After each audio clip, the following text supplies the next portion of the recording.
नमस्कार दोस्तों, मैं साहब सिंह यादव स्वागत करता हूं आप लोगों का।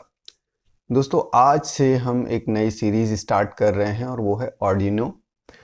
सबसे पहले हम ये समझते हैं कि ऑर्डिनो होता क्या है। देखिए, नॉर्मली हम लोग कुछ लोगों को ये लगता होगा कि ये जो सिर्फ एक डेवलपमेंट बोर्ड आप देखते हैं ना, ऑर्डिनो यूनो या ऑर्डिनो मेगा, आप लोग समझ लेते हो कि ये ऑर्डिनो है। ये सिर्फ एक डेवलपमेंट बोर्ड है, मतलब ऑर्डिनो का एक बहुत छोटा सा पार्ट है। हालांकि ये आपके बहुत काम का है, आपके सिलेबस में मेनली यही हो सकता है, तो आप सिर्फ इतना जानते हैं। तो थोड़ा सा पहले मैं ऑर्डिनो के बारे में बेसिक आपको बता देता हूँ कि ऑर्डिनो क्या है। एक ओपन सोर्स इलेक्ट्रॉनिक प्लेटफॉर्म है। Arduino is an open source electronic platform based on easy to use hardware and software. अब यहाँ पे समझिएगा, ओपन सोर्स इलेक्ट्रॉनिक प्लेटफॉर्म का मतलब समझिए। सबसे पहले तो ओपन सोर्स का मतलब सिर्फ ये नहीं है कि सारी चीजें आपको फ्री में अवेलेबल हो जाएंगी। जैसे कि मान लीजिए आपके पास जो डेवलपमेंट बोर्ड है, ऑर्डिनो यूनो या ऑर्डिनो मेगा, या फिर इनकी जो मॉड्यूल्स आते हैं, मॉड्यूल्स आप समझेंगे। जैसे मान लीजिए हम बाहर से कोई रिले लेते हैं, इनका ऑर्डिनो का खुद का एक रिले का मॉड्यूल होता है जो इजीली इंटरफेस हो सकता है। अगर हम नॉर्मल रिले यूज करेंगे तो हमें कोडिंग में थोड़ा सा टफ पड़ेगा, थोड़ी हार्ड कोडिंग करना पड़ेगा, तो उनके मॉड्यूल्स आते हैं।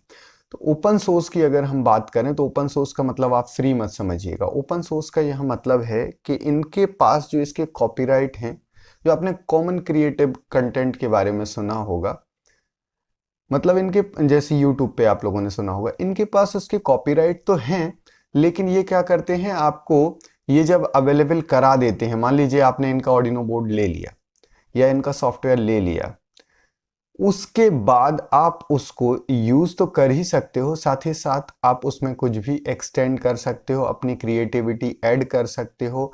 इवन आप उसको किसी दूसरे को दे बेच सकते हो, या फिर उसमें आप कोई भी चेंजेस कर सकते हो, परिवर्तन कर सकते हो। उनकी कोडिंग में परिवर्तन करके अपनी नई कोडिंग बना सकते हो, अपनी कोई नई डिजाइन, नया कोई प्रोजेक्ट बना सकते हो। तो ओपन सोर्स का मतलब आपको समझना चाहिए कि ओपन सोर्स का मतलब है कि आप उसमें कोई भी चेंज कर सकते हो। उनके पास उस चीज का कॉपीराइट था, लेकिन उन्होंने आपको दिया, उसके बाद आप उसको स्टडी कर सकते हो, उसको यूज कर सकते हो, उसमें एक्सटेंड कर सकते हो कोई कोडिंग को, या उसको आप चेंज कर सकते हो, उसको किसी नया प्रोजेक्ट में कन्वर्ट करके किसी दूसरे को बेच सकते हो।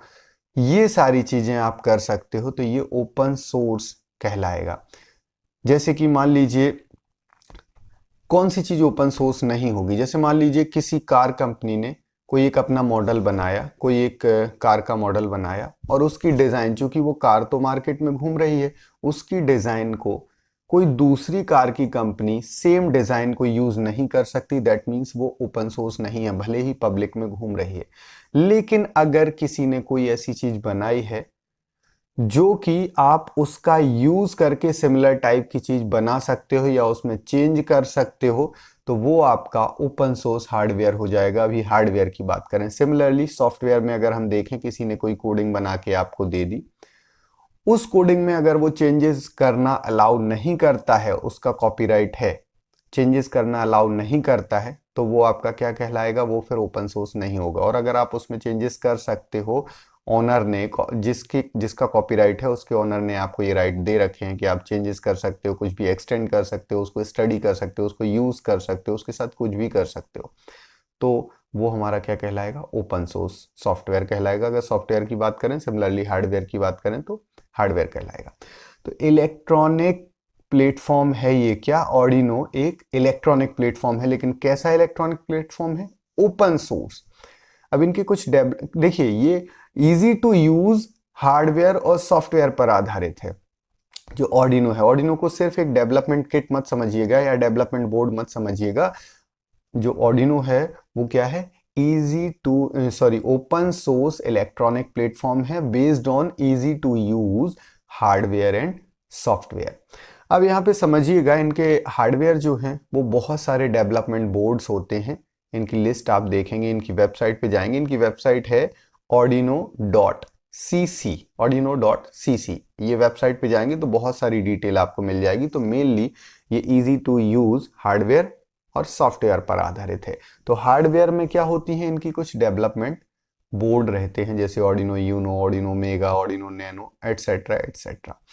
कुछ इनके मॉड्यूल्स भी रहते हैं। मॉड्यूल्स मतलब जो नॉर्मली हम लोग जैसे रिले यूज़ किया, हमने 7 सेगमेंट डिस्प्ले ली, ये जो चीज़ें हम छोटे छोटे जो कंपोनेंट होते हैं जो हम बाहर से परचेज करते हैं, इनको जब हम ऑर्डिनो के साथ इंटरफेस करते हैं तो हमें थोड़ा कोडिंग को थोड़ी टफ कोडिंग करना पड़ता है।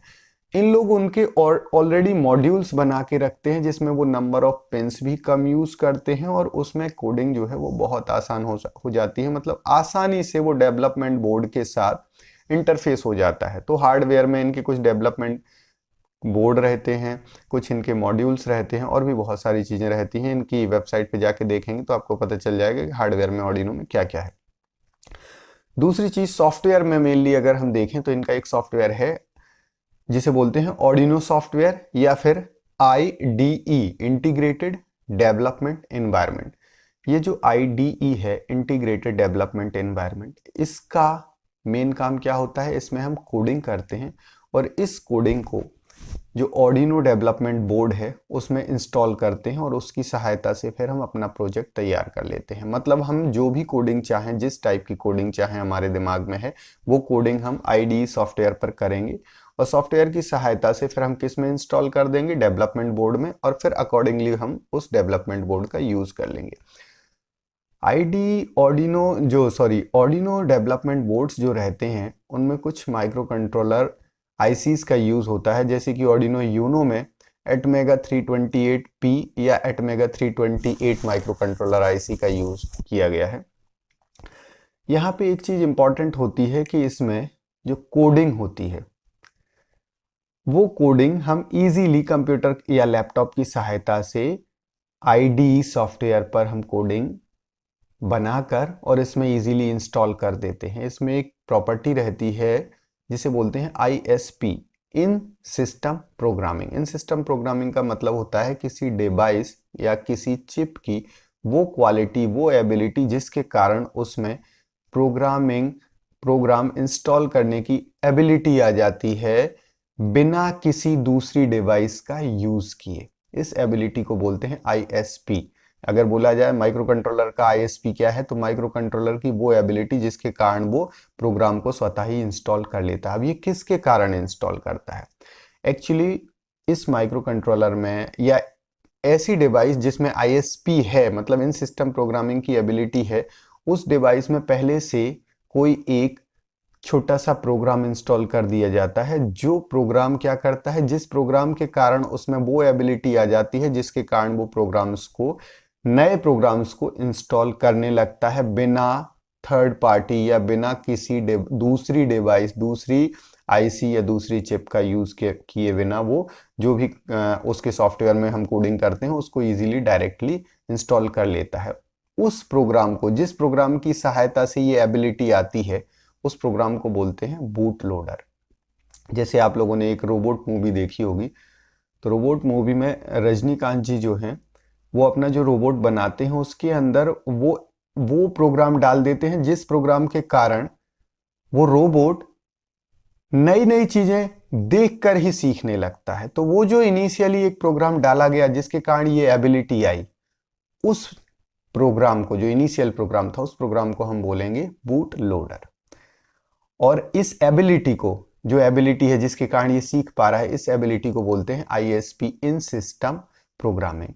तो ये जो डिवाइसेस हैं, जो माइक्रो कंट्रोलर आईसीज हैं, इनमें बूट लोडर अगर डला हुआ है तो वो इजीली बिना किसी अदर डिवाइस का यूज किए बिना, बिना किसी दूसरी चिप का यूज किए बिना, इजीली सॉफ्टवेयर की सहायता से वो अपने आप में प्रोग्राम को इंस्टॉल करने की उसमें एबिलिटी आ जाती है। अब हम बात कर रहे हैं ऑर्डिनो की। तो ऑर्डिनो में हमने बताया मेनली ये इलेक्ट्रॉनिक प्लेटफॉर्म है। अगर आप गूगल पे सर्च करोगे तो एक वेबसाइट है ordino.cc, मेनली यही है ऑर्डिनो, और इस पर बहुत सारी चीज़ें अवेलेबल हैं। इस पर डेवलपमेंट बोर्ड्स भी अवेलेबल हैं, मतलब हार्डवेयर्स, और इनका खुद का सॉफ्टवेयर भी है जिसे बोलते हैं ऑर्डिनो सॉफ्टवेयर या फिर IDE, इंटीग्रेटेड डेवलपमेंट एनवायरनमेंट। वो भी ओपन सोर्स है। ओपन सोर्स का मतलब मैंने बता दिया है कि जिसमें आप कोई भी कोडिंग को, इसको पढ़ भी सकते हो, यूज़ भी कर सकते हो, उसमें चेंजेस कर सकते हो, कोई भी एक्सटेंड कर सकते हो, पुरानी चीज़ें रिमूव कर सकते हो, वो सारी चीज़ें, वो ऑर्डिनो सॉफ्टवेयर हो गया आपका। इसके अलावा इनका खुद का क्लाउड भी है, एक ऑनलाइन प्लेटफॉर्म है जिस पर वो आपको स्पेस प्रोवाइड करते हैं, जिससे आप IoT, इंटरनेट ऑफ थिंग्स इसका यूज़ कर सकते हो। इंटरनेट ऑफ थिंग्स को आप अगर थोड़ा सा छोटे से शब्दों में समझोगे तो ऐसी चीज़ जिसके कारण कि आप अपनी थिंग्स को, अपनी चीज़ों को ऑटोमेटिकली इंटरनेट की सहायता से कंट्रोल कर सकते हो। वायरलेस इंटरनेट की सहायता से आप किसी चीज़ को अगर कंट्रोल कर पा रहे हो तो आप समझ लीजिए वो वही है IoT। तो ये IoT के लिए स्पेस प्रोवाइड कराते हैं, ये क्लाउड इनके पास है, जिससे ऑनलाइन एक स्पेस प्रोवाइड कराते हैं जिसकी सहायता से आप इंटरनेट ऑफ थिंग्स को कंट्रोल कर सकते हो, या इंटरनेट की सहायता से थिंग्स को कंट्रोल कर सकते हो। साथ ही साथ इनका एक वेब एडिटर भी है। अच्छा, मैंने आपको बताया कि जो ऑर्डिनो सॉफ्टवेयर में जो हम प्रोग्रामिंग करते हैं, जिस प्रोग्राम को फिर हम किसी भी डेवलपमेंट बोर्ड में इंस्टॉल करते हैं, उस प्रोग्राम को बोलते हैं स्केच, और जहाँ पे वो सेव करते हैं प्रोग्राम को, उसको बोलते हैं स्केच बुक। तो ये स्केच बुक नॉर्मली अगर हमने मान लीजिए अपने लैपटॉप में इंस्टॉल करके सेव करके रखा है, और हम कहीं बाहर गए और हमें वो प्रोग्राम की ज़रूरत पड़ी, तो हम एक्सेस नहीं कर पाएंगे, क्योंकि वो तो हमारे लैपटॉप में है। मान लीजिए हम लैपटॉप नहीं ले गए, तो इन्होंने एक फैसिलिटी प्रोवाइड करके रखी हुई है, वेब एडिटर पे क्या है कि हम अपनी यूज़र अकाउंट अपना बना लें और लॉगिन करें, और वहाँ पे कोई भी स्केच यानी कि प्रोग्राम, यहाँ प्रोग्राम को स्केच बोला गया है, अपना प्रोग्राम या स्केच बना के सेव कर लें, और फिर कहीं भी हम हों ऑनलाइन, हम अपनी ऑर्डिनो की वेबसाइट पे जाके लॉगिन करेंगे, और लॉगिन करने के बाद उस स्केच को एक्सेस करके और हम अपना प्रोग्राम को यूज़ कर सकते हैं। तो ये हुआ यहाँ पे ऑर्डिनो के बारे में। ठीक है, अब ऑर्डिनो में मेनली अभी बेसिकली आपको दो चीज़ों की ज़रूरत पड़ेगी। एक तो हार्डवेयर, जो कि मैं इस सीरीज़ में बताऊंगा ऑर्डिनो यूनो के बारे में। ऑर्डिनो यूनो की सहायता से बहुत सारे प्रोग्राम्स हम करना सीखेंगे। तो आपको एक डेवलपमेंट बोर्ड की ज़रूरत पड़ेगी, जो कि ऑर्डिनो यूनो डेवलपमेंट बोर्ड होगा, वो आप परचेज कर सकते हो, या मैं प्रोग्राम करके दिखाऊंगा, मेरे पास है।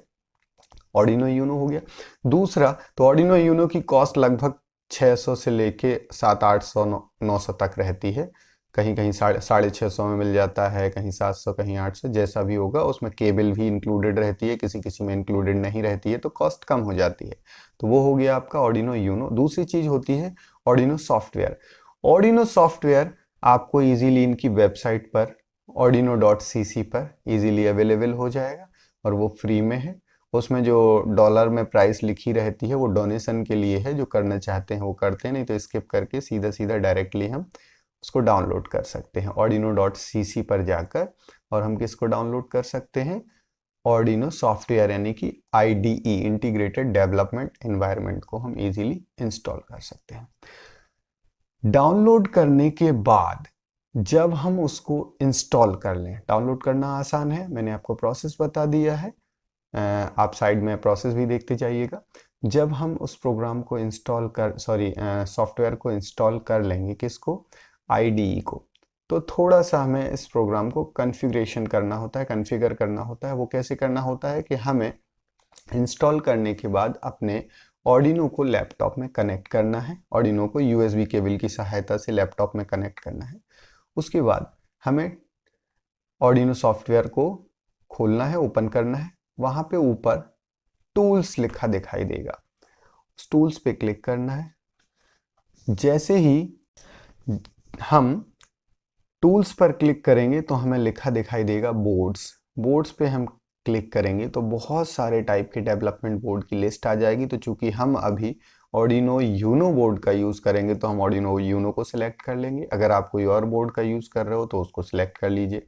ये कर लिया हमने, बोर्ड हमारा सिलेक्ट हो गया। इसके बाद चूंकि आपका डेवलपमेंट बोर्ड इसमें कनेक्टेड है आपके लैपटॉप या PC में USB की सहायता से, तो इसी टूल्स पे क्लिक करेंगे और बोर्ड के नीचे ही आपको दिखाई देगा पोर्ट या कम्युनिकेशन पोर्ट। तो उस पे जब हम क्लिक करेंगे तो हो सकता है आपको एक ही पोर्ट दिखाई दे या एक से ज़्यादा दिखाई दे।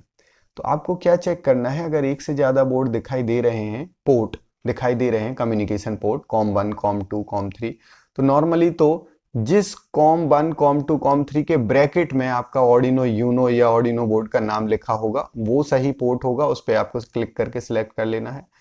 अगर फिर भी समझ में नहीं आ रहा है तो आप क्या करें, एक बार आपके डेवलपमेंट बोर्ड की यूएसबी को लैपटॉप में कनेक्ट करके देखें पोर्ट को, और एक बार निकाल के देखें।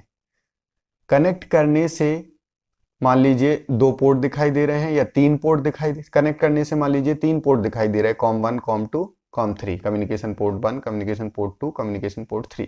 और निकालने के बाद मान लीजिए 3 वाला पोर्ट गायब हो जाता है, यूएसबी केबल निकालने के बाद मान लीजिए 3 वाला पोर्ट गायब हो जाता है, तो आप समझ जाइएगा कि जो 3 वाला पोर्ट है वही हमारा ओरिजिनल पोर्ट है, उसी को हमें यूज करना है। तो उस कम्युनिकेशन पोर्ट को हम सिलेक्ट कर लेंगे।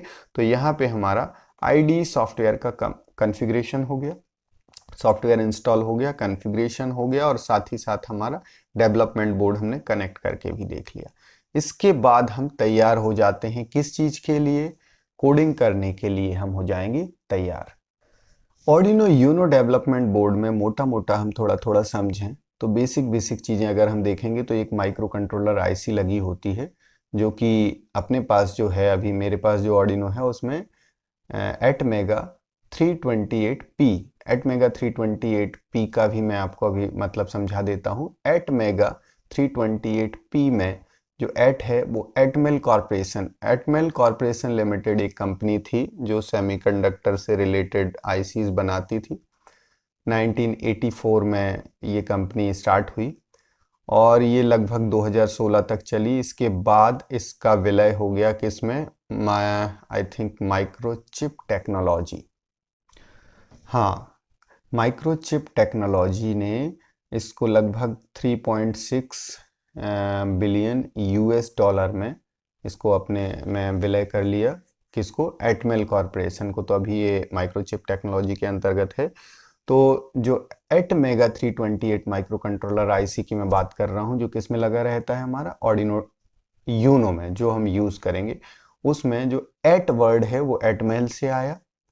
उसके बाद मेगा, मेगा एक ग्रुप है, जो एटमेल कंपनी थी वो डिफरेंट डिफरेंट ग्रुप्स के आईसीज बनाती थी, जिसमें से एक ग्रुप का नाम था मेगा। तो एट मेगा 328 में जो 32 यानी कि 32 है, वो इस माइक्रो कंट्रोलर यानी कि एटमेगा 328 माइक्रो कंट्रोलर में जो फ्लैश मेमोरी है वो 32 किलोबाइट है, इसलिए वो 32 यानी कि 32 आया। और लास्ट में जो 8 है वो 8 इंडिकेट कर रहा है माइक्रो प्रोसेसर की जो यहाँ पे स्पीड है वो 8 बिट पर सेकेंड है, तो इसलिए 328 एटमेगा 328।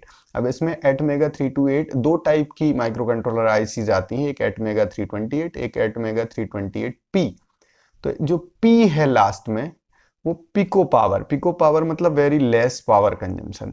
तो एटमेगा 328 और एटमेगा 328P में बस थोड़ा सा डिफरेंस है कि एटमेगा 328P में जो पावर कंजम्पशन है वो एज कंपेयर टू एटमेगा 328 कम होता है। एटमेगा 328P में पावर कंजम्पशन जो है वो कम होता है। तो हमने क्या बोला, ऑर्डिनो डेवलपमेंट बोर्ड में जो मोटी मोटी बेसिक चीजें हम बता रहे थे उनमें से एक है एटमेगा 328 या ATmega 328P micro controller IC. उसके बाद जिसमें कि हम कोडिंग करेंगे, जिसमें कोडिंग इंस्टॉल होगी, उसके बाद दूसरी चीज जो हमारी आती है इसी में वो एक 16 मेगाहर्ट्ज का हमारा क्रिस्टल ऑसिलेटर लगा हुआ है, जो कि ऑसिलेशन जनरेट करता है, फ्रीक्वेंसी जनरेट करता है, एक वो लगा हुआ है। इसके बाद हम देखेंगे 14 जो है यहाँ पे डिजिटल इनपुट आउटपुट पिन है। ध्यान रखना है 14 पिन जो है 0 से लेके 13 तक टोटल 14 पिन है डिजिटल इनपुट आउटपुट पिन। मतलब इनको इनपुट की तरह भी यूज कर सकते हैं, आउटपुट की तरह भी यूज कर सकते हैं। जब भी इन पिन को यूज करेंगे तो आईडी सॉफ्टवेयर में हमें पिन मोड सेट करना पड़ेगा कि हम इनको इनपुट की तरह यूज कर रहे हैं या आउटपुट की तरह, तो पहले से डिसाइड करना पड़ेगा। सिमिलरली यहाँ पे 6 एनालॉग पिन है, 6 एनालॉग पिन है, किसमें, ऑर्डिनो यूनो में 6 एनालॉग पिन है A0 से लेके A5 तक। और ये सिर्फ इनपुट पिन है, एनालॉग इनपुट पिन। इन पिन्स का यूज हम सिर्फ और सिर्फ इनपुट की तरह करते हैं, आउटपुट की तरह यूज नहीं करते हैं। तो एनालॉग इनपुट ही रहेगा और डिजिटल इनपुट और आउटपुट रहेगा।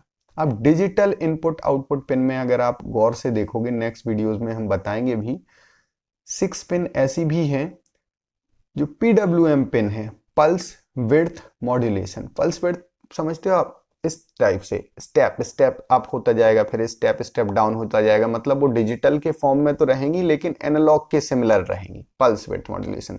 तो जब हमें किसी डिजिटल पिन को एनालॉग की तरह यूज करना हो तो उनमें से 6 PWM पिन में से कोई एक पिन यूज करते हैं। तो वो 6 PWM पिन है, ऑर्डिनो बोर्ड में देखोगे तो वो सिंबल बना रहेगा PWM का, एनालॉग टाइप का।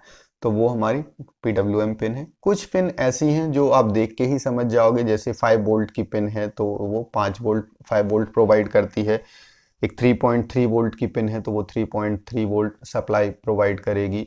एक रीसेट पिन है तो रीसेट पिन का काम होता है कि जैसे कि कोई प्रोग्राम अगर पहले से इंस्टॉल है इसमें तो उसको रीसेट नहीं करता है। वो प्रोग्राम मान लीजिए रन हो रहा है, जैसे मान लीजिए हमने एक काउंटर बनाया 0 से लेके 10 तक, तो 0 1 2 3 हो रहा था और हमने रीसेट पिन को सप्लाई दी तो वो क्या होगा, वो जो काउंटिंग है वो फिर से स्टार्टिंग से स्टार्ट हो जाएगी, मतलब प्रोग्राम को इनिशियल से स्टार्ट कर देता है। वैसे ही इसमें एक रीसेट बटन भी है, ऑर्डिनो यूनो में एक रीसेट बटन है, उसका भी काम वही होता है।